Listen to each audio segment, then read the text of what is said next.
Question. A preeclamptic patient reports blurred vision and worsening headache. Which nursing action should be done first? PHRNs. Ang una nating eliminate dito ay letter D. Provide emotional support. Important yung emotional support pero hindi siya tugma sa ating situation. Guys, nagkakaroon ng complication yung mother dito ng preeclampsia. So, yung emotional support, hindi siya need this time. No? So, eliminated ang letter D. Okay, next natin na eliminate is letter C. Okay, eliminated ang letter C, guys, as is fetal heart rate because remember this, PHRNs, in preeclampsia, ang pinaka-priority natin dito is the mother. Although in preeclampsia, both mother and the fetus are at risk. Tandaan yan.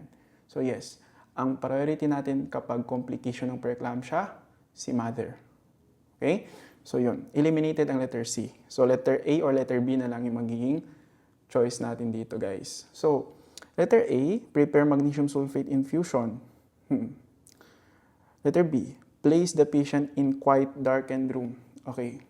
Sa tingin ni guys, okay, tip PHRNs, kapag papipiliin kayo between medical management and nursing management, always choose the nursing management. Alam niyo na yung tinutukoy ko, guys. Ang tamang sagot, letter B. Letter A, guys, is a medical management, tama?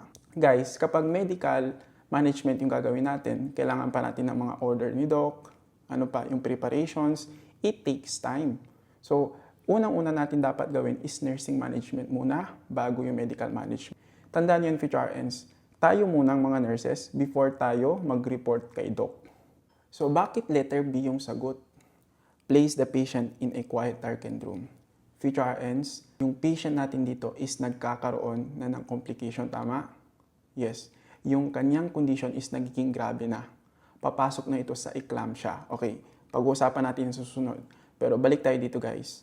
Guys, kailangan natin iwasan na mas lalong mag-complicate yung condition ng patient dito. A and B, PHRNs, ang goal ng dalawang yan is to prevent eclampsia. Sa nursing side, bakit natin ilalagay yung patient sa quiet, darkened room?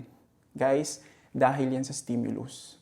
Kailangan natin iwasan yung stimulus sa mga patient na nagkakaroon ng severe preeclampsia para hindi siya mauwi into eclampsia. So one way, guys, para maiwasan yung stimulus na nangyari sa pasyente is to place them into darkened room or quiet room. Another tip, PHRNs, ano pa yung mga iba't ibang stimulus kapag pinag-uusapan yung severe preeclampsia? Remember, kailangan iwasan ng stimulus. Lahat, guys, is